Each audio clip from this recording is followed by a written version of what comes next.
अल्लाह वाले ने यूं नियत की, हाथों को उठाया, हाथ बांध के नमाज की नियत करके खड़े हो गए।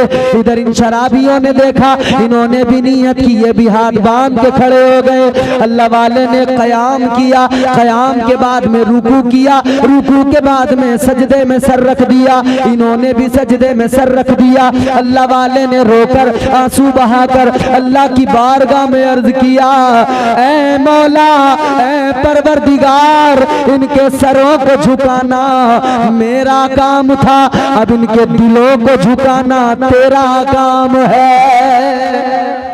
एक सच्चे मोमिन की शान ये होती है कि उसे याद रहता है तो सिर्फ क्या रहता है, अल्लाह याद रहता है। क्या याद रहता है?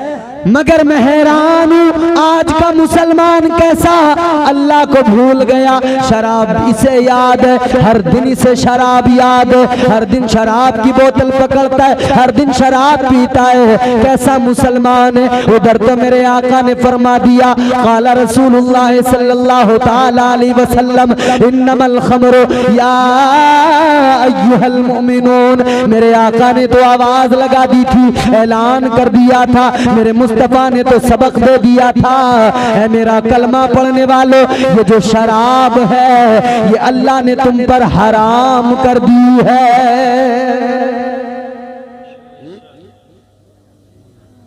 क्या है शराब?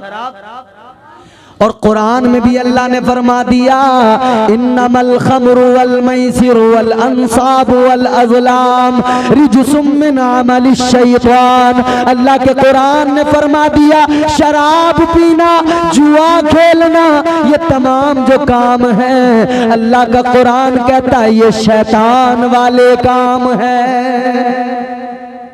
तो शराब पीना किसका काम है? जोर से बोलो। जुआ खेलना किसका काम? रिजसुम मिन अमलि शैतान। कुरान कह रहा है कि ये काम किसका है? शैतान। अरे कैसा मुसलमान अपने आप को कहता है मुसलमान और काम वो करता है जो कुरान कहता है शैतान का काम है। इधर 11वीं पर एहतमाम भी करता है। अच्छा ये भी बात सुने आप, 11वीं पर इसने लंगर कभी एहतमाम कर दिया, 10, 20, 2, 4, 5 जैसा बजट था देगे बिरयानी की बना दी। बनाते नहीं बिरयानी की देगे। ये 11वीं का लंगर हो गया, 11 देगे बनवा दी। ये 6ठी का लंगर हो गया, 6 देगे बनवा दी। ये 12वीं का लंगर 12 पतीले बिरयानी के बनवा दिए। बिरयानी बिरयानी तो याद रही, सवाब का काम है, याद रखना जरूरी है। मगर इन्हें याद रखने से पहले अल्लाह तबारक व तआला के नाफिज करदा अहकामात को याद रखता। याद रख ले मेरे अजीज, दीन सिर्फ बिरयानी खाने का नाम नहीं है, इस्लाम बिरयानी का नाम नहीं है। इसलिए मेरे अजीजों याद रखना, ये दीन है मेरे आका का, ये दीन बिरयानी से नहीं फैला, ये दीन तो हुसैन की कुर्बानी से फैला है। कौन बिरयानी के पीछे भाग रही है? सिर्फ गोश्त खाने का मुसलमान, बिरयानी खाने का मुसलमान। शराब की बोतल हाथ में तुझे पता नहीं है, मेरे आका ने फरमाया शराब उम्मुल खबाइस है, सारी बुराइयों की जड़ है शराब, सारी खराबियों की माँ है, सारी बुराइयों की माँ है। शराब पी इंसान ने होश बाकी नहीं रहा।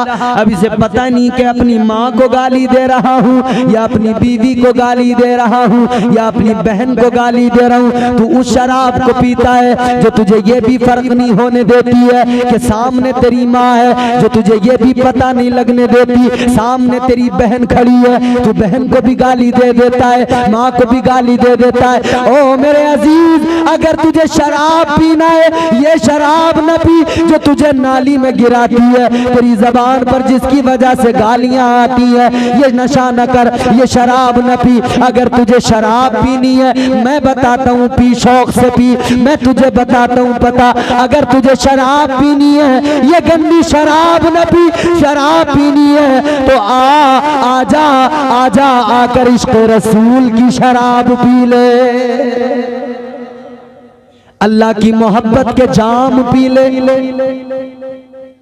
नबी की मोहब्बत के जाम पी ले। शराबे तहूर, वो शराबे तहूर जो जन्नत में पिलाई जाएगी।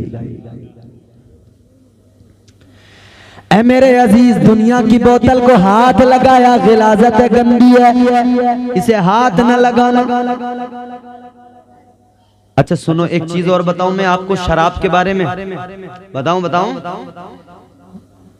अच्छा तुम कह रहे होगे मौलाना साहब शराब पे बात क्यों कर रहे हैं? इसलिए कर रहा हूं कि आजकल पूरे मुल्क में नहीं, पूरी दुनिया में फैशन के नाम पे शराब को मुसलमान पी रहे हैं। ए बच्चे चुप। 4 पैसे आ जाते हैं तो सबसे पहले वो अपने आप को मॉडर्न समझ के शराब की बोतल उठाता है। जरा सा काम अच्छा चल जाए तो वो बियर पीने लगता है, बियर की महफिल सजाएगा, शराब की महफिल सजाएगा। जरा सा काम अच्छा हुआ, अल्लाह का शुक्र अदा करना चाहिए था, परवरदिगार का शुक्र अदा करने के बजाय शराब की बोतल उठा ली। अरे कहाँ मर गई गैरत, कहाँ मर गई शर्म, कहाँ चली गई हया? क्या यही मुस्तफा का तू नाम लेने वाला है? क्या मुस्तफा का दीन तुझे मिला नहीं है? क्या मुस्तफा के दीन ने तुझे बताया नहीं है कि शराब हराम है? हाँ मैं बताता हूँ शराब कितनी गंदी चीज है। हमारे बुजुर्ग फरमाते हैं, हमारे बुजुर्गों ने फरमाया है, हमारे अकाबिरीन ने फरमाया है, सूफिया फरमाते हैं, शराब 1000 साल भी रखी रहे। कितने? जोर से बोलो।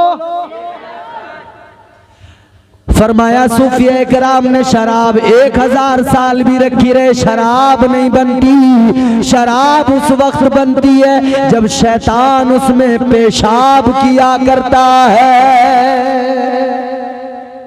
फलों के जूस की बनती है ना, खाली फल के जूस को ही यूं ही शराब नहीं बन जाती, बल्कि उसमें शैतान पेशाब करता है। हर शराब में शैतान का पेशाब मिला होता है।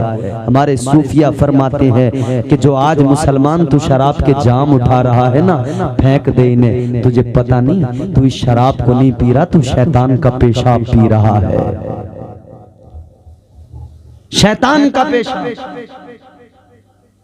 क्या दुनिया में कोई गवारा करेगा किसी का पेशाब पीना? नहीं करेगा ना। फिर शैतान का पेशाब बड़े मजे से पी रहा, बड़ा दिल लग रहा, बड़ा अच्छा लग रहा शैतान का पेशाब पीने में। हाय अल्लाह वालों ने यही तो सिखाया यार, वलियों ने यही तो पैगाम दिया है। शराबियों को नमाजी बना दिया है, चोर आए हैं तो उनको वली बना दिया है। आओ मैं तुम्हें सुनाऊं एक बात, सुनोगे थोड़ी देर? बोलो। अरे सुनोगे या खत्म कर दूं? अगर सुनो तो थोड़ी देर में सुनाता हूं तुम्हें। 3 शराबी जंगल में बैठे शराब पी रहे हैं। कितने शराबी? इधर बगदाद शहर में अल्लाह के वली हजरत जुनैद बगदादी रहमतुल्लाह अलैह दीन की तबलीग कर रहे हैं। बगदाद शहर के अंदर दीन की तबलीग अल्लाह वाला कर रहा है। हजरत जुनैद बगदादी लोगों को दीन सिखा रहे हैं, दीन पढ़ा रहे हैं, बुराइयों से बचा रहे हैं। अल्लाह वालों ने हमेशा दिलों की जंग को मिटाया है, दिलों की जंग को साफ किया है। हजरत जुनैद बगदादी की बारगाह में एक लकड़हारा आया, लकड़ियां काट के बेचता है, गुजारा इसी पे होता है। आ गया अल्लाह वाले की बारगाह में, आ गया, आकर अर्ज करने लगा, अल्लाह वाले एक बात कहने आया हूँ। आपने फरमाया बोलो क्या कहना चाहते हो? कहने लगा अल्लाह वाले मुझे इतना बता दो, क्या तुम्हारी तालीमात, तुम्हारी तबलीग सिर्फ शहर के अंदर काम करती है? क्या आबादी के बाहर काम नहीं करती? क्या जंगल में आपकी तालीम काम नहीं करती? अल्लाह वाले ने फरमाया बात बता क्या है? कहने लगा हुजूर 3 लोग हैं, जंगल में मैं लकड़ियां काटने जाता हूँ, मैं देखता हूँ वो शराबें पिया करते हैं, शराब की महफिल सजाया करते हैं, वो शराब की बोतलें, शराब के जाम पिया करते हैं। कहने लगा हुजूर मैं उनके करीब गया हूँ, मैंने उन्हें जाकर समझाया है, ओ अल्लाह के बंदो शराब न पिया करो। बहुत समझा लिया लेकिन मानते कुछ नहीं है। मैंने खूब बताया शराब हराम है, मगर वो मानने को तैयार नहीं है। अल्लाह वाले मैं करूँ तो क्या करूँ? मैं हैरान हूँ, आप यहाँ बैठकर सबको दीन सिखाते हैं, दीन की तबलीग करते हैं, मगर आप जंगल की कोई खबर नहीं रखते, वहां की भी खबर रखो। अल्लाह वाले ने इतना सुना, हजरत जुनैद बगदादी की आंखों में आंसू आ गए। मुआशरे में बुराइयां फैलें, जिन्हें दीन का दर्द होता है उनकी आंखों में आंसू आ जाते हैं। जात का अपनी हमें इरफान होना चाहिए। ये पता है कौन सा आपका ये शहर कौन सा है? ये कस्बा मोहान यार, एक बड़े अजीम शायर से मंसूब है ये, मौलाना हसरत मोहानी। कितना बड़ा नाम है मौलाना हसरत मोहानी का, कितना बड़ा नाम है, पूरी दुनिया जानती है। शेर व सुखन अदब, जहाँ जहाँ उर्दू बोली जाती है, उर्दू सुनी जाती है, उर्दू पढ़ी जाती है, उर्दू लिखी जाती है, वहाँ वहाँ मौलाना हसरत मोहानी को जाना जाता है, पहचाना जाता है, लिखा जाता है, पढ़ा जाता है। तो यहाँ के लोग तो बहुत अच्छा शायरी को जानते भी होंगे, समझते भी होंगे और सुनते भी होंगे। जात का अपनी तुझे इरफान होना चाहिए, जात का अपनी हमें इरफान होना चाहिए, आदमी को कम से कम इंसान होना चाहिए। दीन अहमद के लिए हम जान भी देंगे सदा, दीन अहमद के लिए हम जान भी देंगे सदा, हर मुसलमान का यही अरमान होना चाहिए। तो उसने जब आके रोके कहा हुजूर मैंने बहुत समझाया मगर मानते नहीं, तीनों शराब पीते हैं। अल्लाह वाले ने सुना, अल्लाह वाले ने फरमाया तू मुझे उनका पता बता दे कहाँ पे बैठते हैं। इसने आकर जंगल में लेके आया, हजरत जुनैद बगदादी को दिखाया कि वहाँ पे बैठ के पीते हैं। हजरत जुनैद बगदादी ने जाके देखा तीनों बैठे हैं शराब पी रहे हैं, मगर जैसे अल्लाह वाला करीब गया ना, इन्होंने तीनों ने देखा कि जुनैद बगदादी आ रहे हैं, भागो। ये उठकर भागने लगे। अल्लाह वाले ने आवाज लगाई, ओ जवानों भागते किस लिए हो, रुक जाओ, मेरी बात सुनो। इसलिए भाग रहे हो कि तुम शराब पिए हुए हो, इसलिए ही भाग रहे हो ना कि तुमने शराब पी हुई है। तो सुनो, भागने की जरूरत नहीं है। अल्लाह वाले ने फरमाया तुम जंगल में बैठ के पीते हो, मैं उधर आबादी में बैठ के पीता हूँ, भागो मत। अब ये रुक गए, इतना सुना तो कहाँ इन्होंने सोचा ये भी पीते। अल्लाह वाले ने फरमाया ठहर जाओ, रुक जाओ, इधर आओ, तुम यहाँ पे पीते हो, मैं वहां पे पीता हूँ। ये समझ रहे थे शराब की बात है, मगर अल्लाह वाले तो इशारों में बहुत कुछ बता दिया करते हैं। अल्लाह वाले का बताने का मकसद तो ये था तुम इधर ये शराब पीते हो, मैं उधर इश्क़ रसूल की शराब पीता हूँ। अल्लाह वाले ने बिठा लिया, बैठ गए, कहने लगे अब आप भी पीते हो मगर हम क्या करें, हमारी खत्म हो गई। अल्लाह वाले ने फरमाया खत्म हो गई तो मंगा लो। कहने लगे वक्त भी ऐसा नहीं है कि कहीं से मिल सके, अब मिलेगी भी नहीं। अल्लाह वाले ने फरमाया पीना चाहते हो? कहाँ पीना तो चाहते हैं मगर मिलेगी नहीं। हजरत जुनैद बगदादी ने फरमाया पीना चाहते हो? कहने लगे पीना तो चाहते हैं मगर मिलेगी नहीं। अल्लाह वाले ने फरमाया जरूर मिलेगी, इंतजाम मैं करूंगा, अगर तुम पीना चाहते हो तो बताओ। कहने लगे, मुस्कुराने लगे, खुश हो गए, कहने लगे फिर तो मजा आ जाएगा, आप अगर इंतजाम कर दें तो बड़ी अच्छी बात हो जाए। कहने लगे साथ बैठ के पिएंगे। अल्लाह वाले ने फरमाया मंगा तो दूंगा, इंतजाम तो कर दूंगा, मगर पहले तुम्हें मेरी बात मानना पड़ेगी। उन्होंने कहा क्या करना है?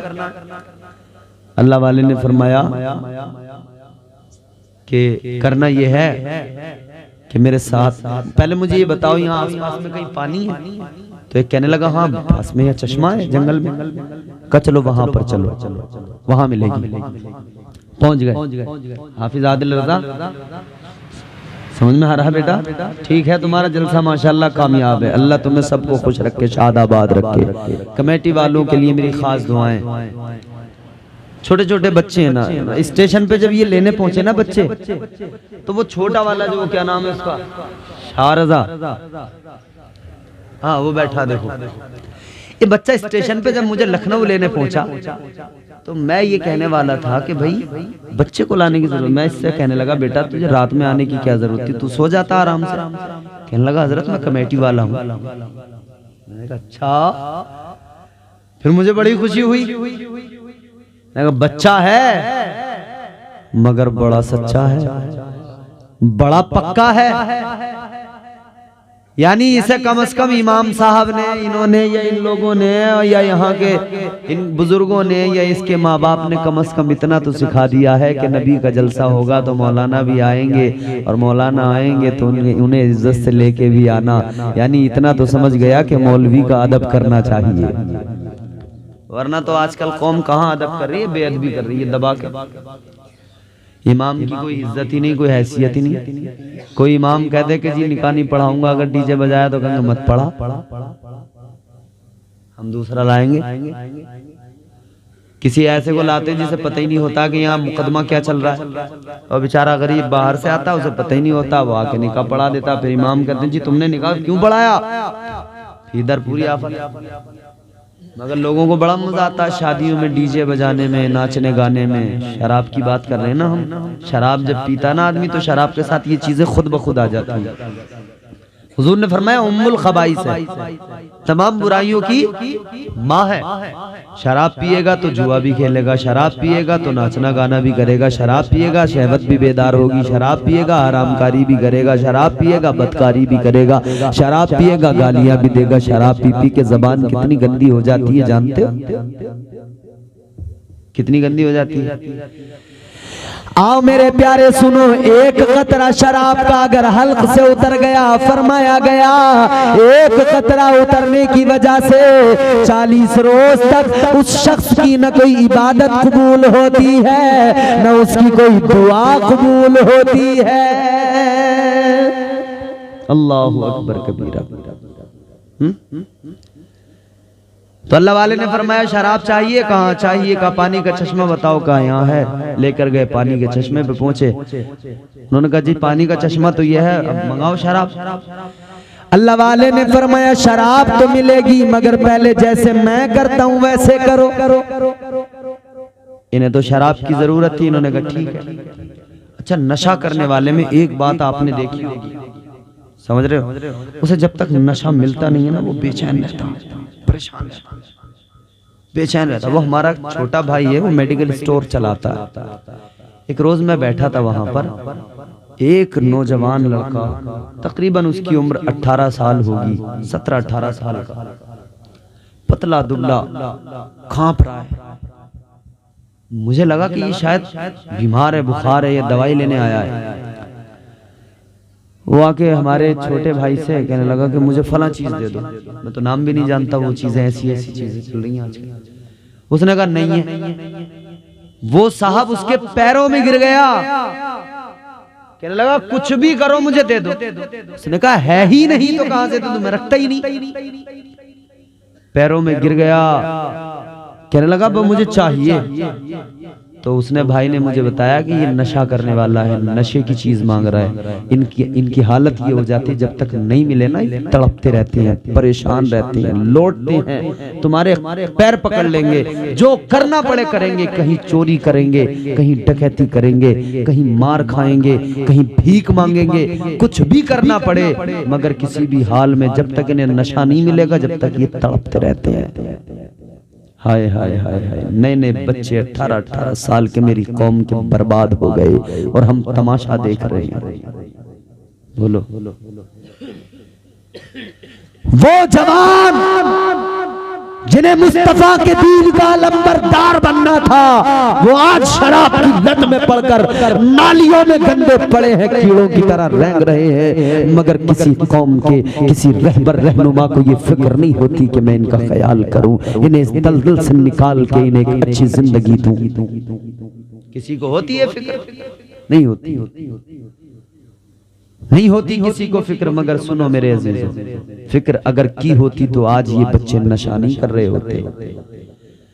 अगर फिक्र की होती तो आज ये बच्चे शराबें नहीं पी रहे होते, इनके हाथों में किताबें दी होती, इनके हाथों में कलम दिए होते, इनके हाथ में शराब की बोतल न आती, इनके हाथ में किताबें होती, इनके हाथ में कुरान होता, इनके हाथ में बुखारी होती, इनके हाथ में मुस्लिम होती, इनके हाथ में तिरमिजी होती। नहीं दिया आपने, नहीं बनाया इनको आलिम, नहीं बनाया इनको हाफिज, नहीं बनाया इनको डॉक्टर, नहीं बनाया इंजीनियर, नहीं बनाया तुमने इनको जो है पीएचडी नहीं करवाई, वकील नहीं बनाया, कुछ नहीं बनाया, नहीं बनाए तुमने जज, नहीं बनाए तुमने आईपीएस, नहीं बनाए तुमने आईएएस, कुछ नहीं किया तुमने, सिर्फ और सिर्फ तमाशा देखा है। कौम बर्बाद होती रही और कौम के रहनुमा तमाशा देखते रहे। बताओ किसी कौमी रहनुमा ने कोई कॉलेज बना के दिया? किसी ने कोई तुम्हें हॉस्टल बना के दिया? क्या इस कौम को कभी फिक्र हुई कि कॉलेज अपने बनाए? क्या इस कौम को कभी फिक्र हुई कि स्कूल अपने बनाए? क्या इस कौम को कभी फिक्र हुई कि गरीब बच्चों को मुफ्त में तालीम देने के लिए स्कूल खोले? क्या इस कौम को कभी फिक्र हुई कि हम अपने हॉस्टल्स बनाएं, इंजीनियरिंग कॉलेज बनाएं, लॉ कॉलेज बनाएं, मेडिकल कॉलेज बनाएं? नहीं हुई ना फिक्र। अगर कोई बनाता भी है कोई स्कूल तो वो सिर्फ और सिर्फ बिजनेस के लिए बनाता है, तिजारत के लिए बनाता है। वो कौम से कोई हमदर्दी नहीं करता, उसे अपनी कौम से, अपनी मिल्लत से कोई हमदर्दी नहीं होती है, वो सिर्फ तिजारत करता है। ना मेरे अजीजों, तिजारत ना करो। तालीम कभी तिजारत के लिए नहीं होती है, तालीम को आम करो। मेरे मुस्तफा ने तो पैगाम दिया था, ऐ मेरी उम्मत के लोगों, तुम्हें मैं पैगाम दे के जा रहा हूँ। हुजूर ने फरमाया इल्म हासिल करो, माँ की गोद से लेकर कब्र की आगोश तक इल्म हासिल करो। मगर तुमने अपने बच्चों को जाहिल बना दिया, अपने बच्चों को तुमने किताबें नहीं दी, अपने बच्चों को कलम नहीं दिए। आज क्या वजह है? हर जगह पे रुसवाई है, हर जगह पे जिल्लत है। आज कचहरी के अंदर दूसरे का बच्चा वकील है, तेरा बच्चा कचरे पे शराब पी के पड़ा है। आज कचहरी के अंदर किसी दूसरे का बच्चा बैठा हुआ जज की कुर्सी पे है, तेरा बच्चा शराब पी के नाली में पड़ा है। मगर मेरी कौम तुझे कभी फिक्र नहीं होती, नहीं होती कभी फिक्र। यहाँ क्या हो रहा है? यहाँ तो सिर्फ मोबाइल चल रहे हैं, सिर्फ मोबाइल चल रहे हैं। रात का सन्नाटा हो, ठंड का मौसम हो, अम्मा अब्बा सब सो गए, बेटी लिहाफ के अंदर लेट के मोबाइल चला रही है। अम्मा को पता ही नहीं है कि घर में बेटी के पास एक अलग से मोबाइल भी है। बेटा मोबाइल चला रहा है, लिहाफ के अंदर मुंह ढक के माँ कह देती है ना कभी कभी एक दो बार, बेटा रख दे बस, बहुत रात हुई सो जा।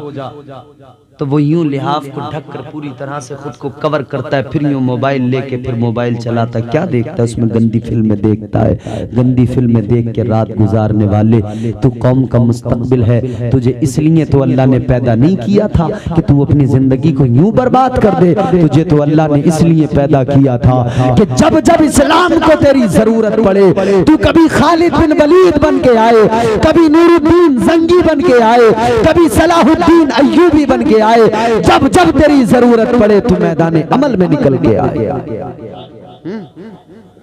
मगर हाय अफसोस, क्या हो रहा है? मोबाइल चल रहे हैं। क्या हो रहा है? अपनी बेटियां नंगी हो रही हैं, नाच रही हैं, अपनी बहनों को नंगी नाचता हुआ देख रहा है मोबाइल में। मोबाइल ने तबाह कर दिया इस कौम को। आज ये आजाद मिजाजी इतनी आ गई, न किसी बहन के सर पे दुपट्टा है, न किसी बहन के अंदर कोई गैरत, कोई शर्म बाकी रह गई है। सब यूं ही इस तरह से बेपर्दा घूम रही हैं, सब बेपर्दा इधर उधर। देखो लखनऊ की मार्केट में, उन्नाव में जाके देखो, दिल्ली में जाके देखो, जहां जाके देखो, एयरपोर्ट पे जाके देखो, बेपर्दा तुम्हारी बेटियां। तुम जाकर रेलवे स्टेशन पे देखो, बेपर्दा तुम्हारी बेटियां। तुम जाकर शॉपिंग मॉल्स में देखो, बेपर्दा तुम्हारी बेटियां। तुम्हें क्या दिया? मॉडर्निटी, मॉडर्निटी की बात करते हो। इस मॉडर्निटी ने दिया क्या है? अरे तुम्हारी बेटियों को तुम्हारी सामने, तुम्हारी आंखों के सामने बेपर्दा कर दिया, तुम तमाशा देखते रहे। ऐ मेरी बहनों, तुम्हें भी मेरा पैगाम है। वो मेरी बहन जो समझती है मॉडर्निटी इसी का नाम है, दुपट्टा निकाल के फेंक दो। जो समझती है मॉडर्निटी इसी का नाम है, अब हमें जो है मॉडर्न बन के जिंदगी गुजारनी है, शराब पी लो। जो समझती है हमारी बहन के मॉडर्निटी इसी का नाम है, न मजहब देखो न नस्ल देखो, बस किसी से भी गैर मुस्लिम से शादी कर लो। अरे खिंजीर खाने वाले के बिस्तर पे जाने से पहले सोचा हो होता, तूने नबी का कलमा पढ़ा है। खंजीर खाने वाले के बिस्तर पे जाने से पहले तूने क्यों नहीं सोचा तू कनीज़ फातिमा बन सकती है? तूने क्यों नहीं सोचा जब उस शराब पीने वाले के लबों से लब लगा दिए, तुझे क्यों हया नहीं आई, क्यों गैरत नहीं आई कि अल्लाह तबारक व तआला ने तुझे तो ये मकाम दिया, ये मर्तबा दिया, तुझे जलाया जा रहा था, तुझे दबाया जा रहा था। मेरे मुस्तफा दुनिया में आए, मेरे आका ने उस दौर के अंदर जब तेरी कोई इज्जत नहीं थी, इज्जत तुझे मुस्तफा ने अता की है। तुझे तो बांटा जा रहा था, बेचा जा रहा था, तुझे जलाया जा रहा था, दबाया जा रहा था। किसने इज्जत दी? मदीने वाले आका ने इज्जत दी। उस दौर में मेरे आका ने ऐलान किया था, मेरे मुस्तफा ने इज्जत दी तो कैसे? उस दौर में जब बेटियों को बोझ समझा जाता था, मेरे आका ने कहा था फातिमा मेरे जिगर का टुकड़ा है। बेटियों को इज्जत मेरे मुस्तफा ने दी थी। ऐ मेरी बहनों, इज्जत नबी ने दी है, खुदा के लिए इस इज्जत का जरा ख्याल कर लो। कोई इज्जत दे सकता है? जो इस्लाम ने इज्जत दे दी कोई दे सकता है दुनिया में? ये तो तुम्हें नंगा कर रहे हैं। कितना नंगा कर दिया, कितना नंगा कर दिया, और कितना तुम्हारी इज्जतों को पामाल कर दिया। सोचे तो सही जरा। एक माचिस भी बगैर औरत की तस्वीर के नहीं बिकती जो 1 रुपए में बिकती है। बोलो, एक माचिस उसकी कीमत है 1 रुपया, मगर तस्वीर उस पे भी औरत की। कितना सस्ता कर दिया औरत की इज्जत को कि 1 रुपए में माचिस की डब्बी पे तस्वीर औरत की। कितना सस्ता कर दिया औरत की इज्जत को। मगर इस्लाम ने क्या इज्जत दी, इस्लाम ने क्या मकाम दिया? इस्लाम ने वो इज्जत दी कि इस्लाम ने कहा जैसे खजाना छुपा के रखे हो, वैसे ही ये बेटियां, ये बहनें, ये औरतें खजाना हैं, इन्हें घरों में छुपा के रखो। मगर नहीं, दिखावा बहुत। तो बहरहाल मैं बात को जल्दी समेट रहा हूं, सुने। अल्लाह वाले ने फरमाया शराब चाहिए तो फिर जैसे मैं करूंगा वैसे तुम्हें करना पड़ेगा। अल्लाह वाले ने फरमाया जैसे मैं करूंगा तुम्हें भी करना पड़ेगा। कहने लगे क्या करना है? अल्लाह वाले ने फरमाया अब मैं जैसे करूं वैसे करना। तो अल्लाह के वली हजरत जुनैद बगदादी ने क्या किया? आपने वुजू करना शुरू कर दिया। इधर अल्लाह वाले ने वुजू किया, इन्होंने देखा ये शराबी भी पीछे पीछे वुजू करने लगे, इनका भी वुजू मुकम्मल हुआ। अल्लाह वाले ने कहा मेरे साथ आ जाओ, अब मिलेगी शराब। ये फिर आगे बढ़े। अल्लाह वाले ने दरिया के किनारे चश्मे के करीब में, उस चश्मे के करीब में आकर मुसल्ला बिछा दिया, खड़े हो गए। कहा तुम भी मेरे पीछे खड़े हो जाओ, जैसे मैं करूं वैसे तुम भी करना। ये भी खड़े हो गए। अल्लाह वाले ने यूं नियत की, हाथों को उठाया, हाथ बांध के नमाज की नियत करके खड़े हो गए। इधर इन शराबियों ने देखा, इन्होंने भी नियत की, ये भी हाथ बांध के खड़े हो गए। अल्लाह वाले ने कयाम किया, कयाम के बाद में रुकू किया, रुकू के बाद में सजदे में सर रख दिया, इन्होंने भी सजदे में सर रख दिया। अल्लाह वाले ने रोकर आंसू बहाकर अल्लाह की बारगाह में अर्ज किया, ऐ मौला, ऐ परवरदिगार, इनके सरों को झुकाना मेरा काम था, अब इनके दिलों को झुकाना तेरा काम है। अल्लाह यहाँ तक लाना मेरा काम था, मंजिल पे पहुंचाना तेरा काम है। तो औलिया कराम ने तो शराबियों को यहाँ लाके खड़ा किया, फिर वो वक्त के वली बन गए। और आज का ये जो अपने आप को वली कह रहा है, ये चिलम लेके आ रहा। वो शराबियों को वली बना रहे थे और ये अपने आप को वली बताने वाला अच्छे भले लोगों को नशेड़ी बनाने में लगाएगा। ऐसा ऐसा फर्जी पीर मार्केट में टहल रहा है, याद रखना, बच के रहना इनसे। कुरान ने तो पहचान कराई है। बताऊं कुरान ने क्या पहचान कराई है वली की? बताऊं? आओ मेरे अजीजों, कुरान पढ़ो, उसकी न मानना, ऐसे वैसों की न मानना, अल्लाह की बात मानो। कुरान में अल्लाह ने वलियों की पहचान कराई। अल्लाह का कुरान कहता है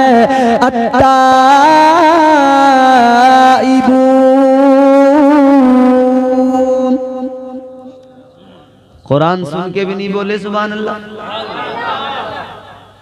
अत्ताइबून अल आबिदून अल हामिदून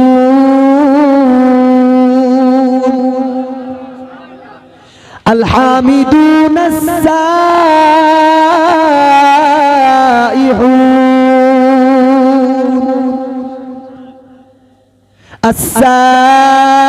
अस्साइहून अर्राकिऊन अस्साजिदून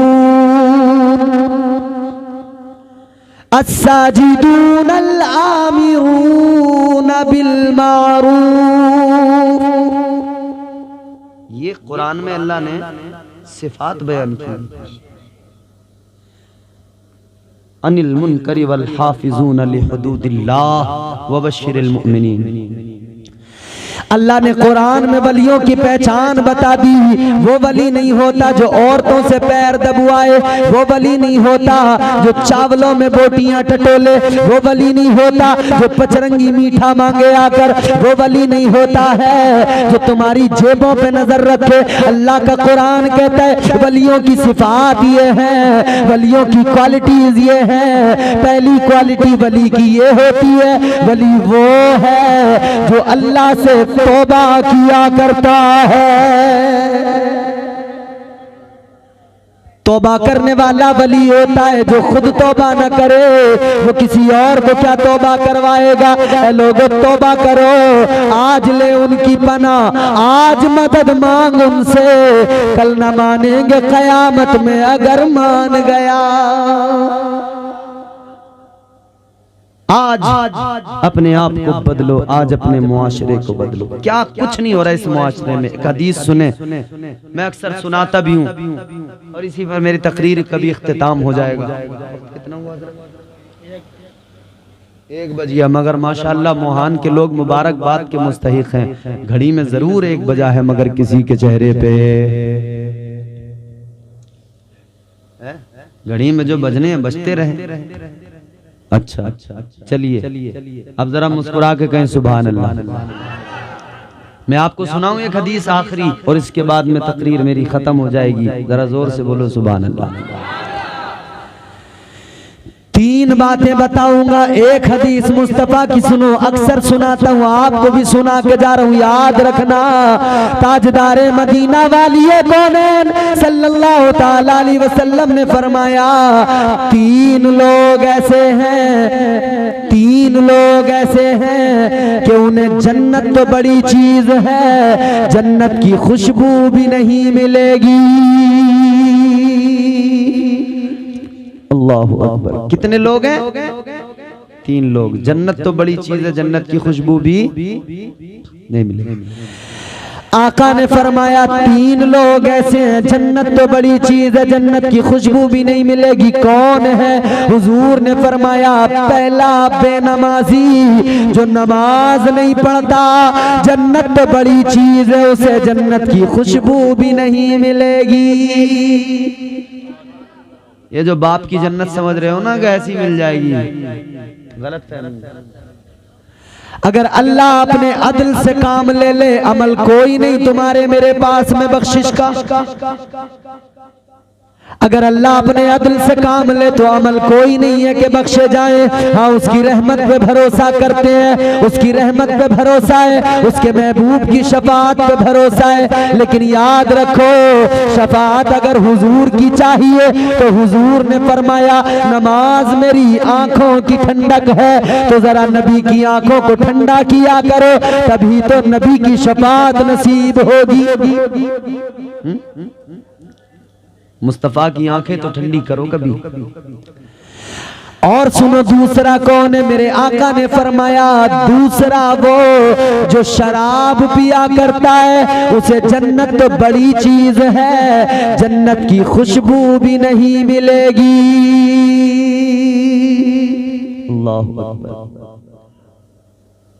शराब पीने वाले को जन्नत तो बड़ी चीज है, जन्नत की खुशबू भी नहीं मिलेगी। तीसरा कौन है जानते हो? बहुत खतरनाक। ये तुम्हारे मेरे घर का रोना मेरे भाई, इस कौम का रोना, ये हम हैं, हमारा रोना। मेरे आका ने फरमाया तीसरा वो है जिसकी घर की औरतें बेपर्दा घूमती हो, उसे जन्नत तो बड़ी चीज है, जन्नत की खुशबू भी नहीं मिलेगी। जन्नत में तो हर इंसान जाना चाहता है, औरतों को कोई रोकने को तैयार नहीं। हुजूर ने फरमाया जिसके घर की औरतें बेपर्दा घूमती हो ना, जन्नत की तो वो बड़ी चीज हो गई जन्नत, जन्नत की खुशबू भी उसको नहीं मिलेगी। ऐ मेरी बहनों, खुदा के लिए अपने सरों को ढका करो, पर्दा किया करो। अल्लाह ने तुम्हें इज्जत दी है, इस्लाम ने तुम्हें इज्जत दी है, पैगंबर इस्लाम ने इज्जत दी है। समझो जरा, अपनी इज्जत को समझो। यूं बेपर्दा न घूमा करो, यूं ही आवारा न घूमा करो, यूं ही तो वो घूमे जिनका कोई वारिस न हो। हम लावारिस नहीं है। ऐ मेरी बहनों, तुम लावारिस नहीं हो। तुम्हारे साथ आगे अगर शोहर चलता है, वो अकेला एक मर्द नहीं चलता। वो अकेला आगे इसलिए नहीं चलता कि वो अपने आप को बड़ा समझ के चल रहा हो, सिर्फ ये तसव्वुर लेके नहीं चलता कि वो अपने आप को बादशाह समझ के चल रहा है। नहीं नहीं नहीं नहीं, वो तेरे आगे चलता है, वो इसलिए चलता है ताकि दुनिया को पता लग जाए, कोई इसकी तरफ गंदी नजर न डालना, इसके आगे आगे इसका मुहाफिज जा रहा है। तुम समझते हो हमें कैद कर दिया, कहीं जाए तो ये हमारे आगे आगे चलेंगे, इनके पीछे पीछे। अरे अल्लाह ने तेरे शोहर को तेरा मुहाफिज भी बनाया है। अल्लाह ने मुहाफिज भी बनाया है। शोहरों की इज्जत किया करो, अपने घर वालों की इज्जत किया करो, माँ बाप की इज्जत किया करो। आज जो बेहयाई है उसके नताइज भी हमारे सामने है। आज बच्चों को देखो, न बाप की इज्जत की परवाह है, न माँ की इज्जत की फिक्र है, न किसी और की इज्जत की परवाह है। आज ये दुनिया में ड्रामेबाजी चली है, कहते हैं भाग के शादी कर लो, अगर किसी को पसंद कर लिया है भाग के शादी कर लो। ओ भागने वाले नौजवान, ओ भागने वाली मेरी बहन, तूने एक बार भी नहीं सोचा तू तो भाग के चली जाएगी, तेरे बाप की पगड़ी सबके पैरों में आ जाएगी, तेरा बाप तो नजरें उठा के भी नहीं चल पाएगा। तू तो भाग गई, तूने सोचा नहीं कि बाप की इज्जत का जनाजा निकल जाएगा।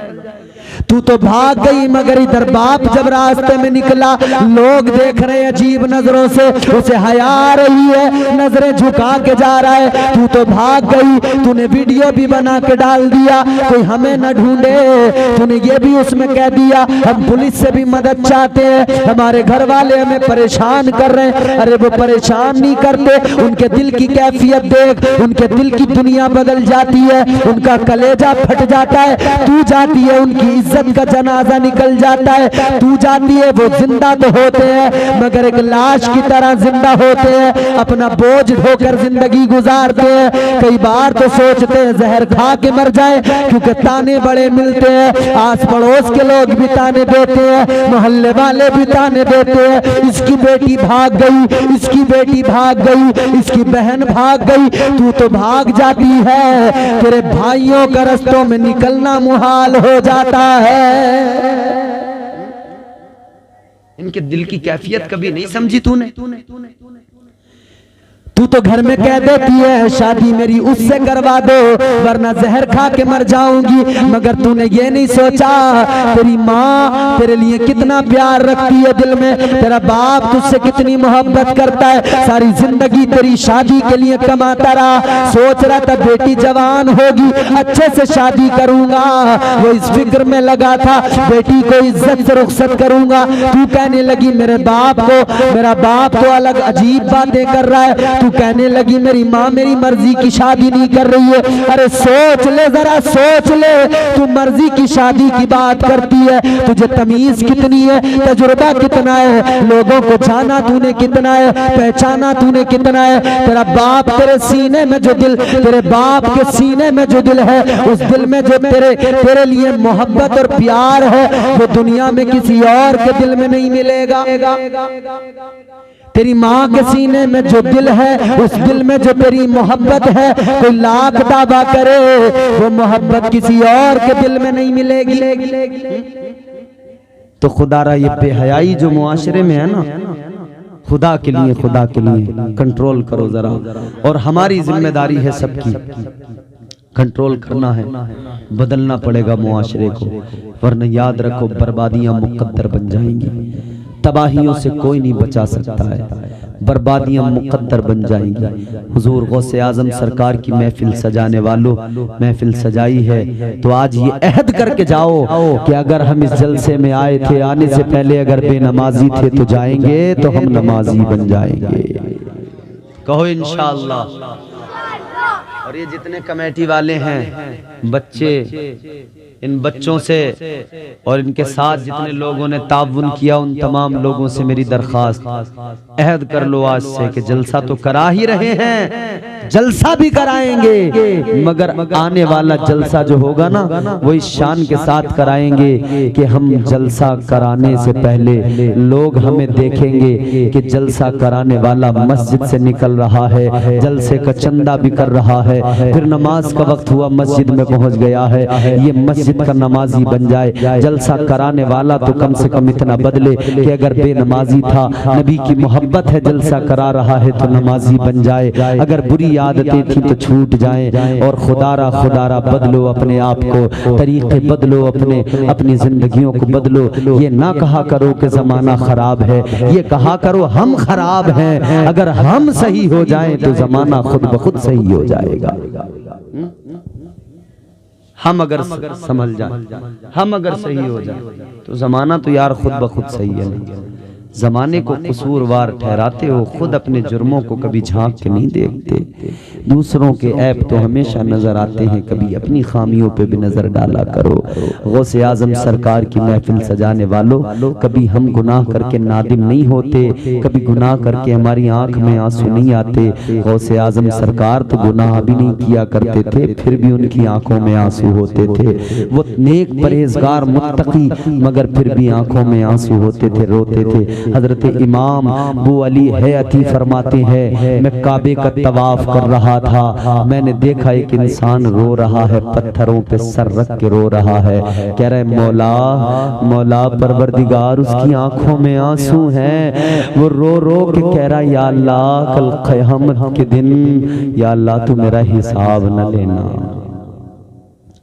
रो रो के कह रहा है मौला ऐ मेरे परवरदिगार, कल क़यामत के दिन मेरा हिसाब न लेना, ऐ अल्लाह मेरा हिसाब न लेना। और रो के कह रहा है ऐ मौला अगर हिसाब लेना जरूरी हो जाए तो ऐ मेरे अल्लाह मुझे क़यामत के दिन अंधा कर देना। मजे से जिंदगी गुजारने वालों, 11वीं करने वालों, जरा सुनो तो सही। रोने वाला रो के कह रहा है मौला मेरा हिसाब न लेना, और अगर हिसाब लेना जरूरी हो जाए तो या अल्लाह मुझे अंधा कर देना, नाबीना कर देना। रोने वाला रो रहा है, एक चीख निकली है, रोने वाला जमीन पे गिर गया, बेहोश हो गया। हजरत इमाम अबू अली हयाती फरमाते मैं आगे बढ़ा, मैंने के देखा कौन है जो इतनी शिद्दत से रो रहा है। कहते हैं अब जरा तवज्जो से जुमला सुनना, अब जरा तवज्जो से सुनना, दिल पे हाथ रख के सुनना। कहने लगे मैं करीब गया, मैंने जाके देखा कौन रो रहा है। कहते मैं हैरान हो गया, जब मैंने उसके चेहरे को देखा मेरा कलेजा फट गया, चीख निकल गई। वो रोने वाला कोई और नहीं था, वलियों का वली, पीरों का पीर गौसे आजम रो रहे थे। सरकार गौसे आजम तो रो रो के अल्लाह से मौला मेरा हिसाब न लेना, और हिसाब लेना जरूरी हो जाए तो मुझे नाबीना कर देना। गौसे आजम का मानने वाला कहता है मुझे कोई परवाह ही नहीं है, ना हश्र की परवाह है, ना कब्र की परवाह है, कहता है मुझे कोई फिक्र ही नहीं है। ऐ हुजूर गौसे आजम के मानने वालों, ऐ वलियों से मोहब्बत रखने वालों, ऐ बुजुर्गों का फैज हासिल करने वालों, इधर गौसे आजम सरकार से मोहब्बत भी करो और उधर अपनी जिंदगियां भी बदलने की जरूरत है। असीरों के मुश्किल कुशा गौसे आज़म, बोलो सुभान अल्लाह। ये रसगुल्ले हैं, दिखाई दे रहे हैं? अरे बोलो अच्छे लग रहे हैं? बोलो। खाने को दिल चाह रहा है?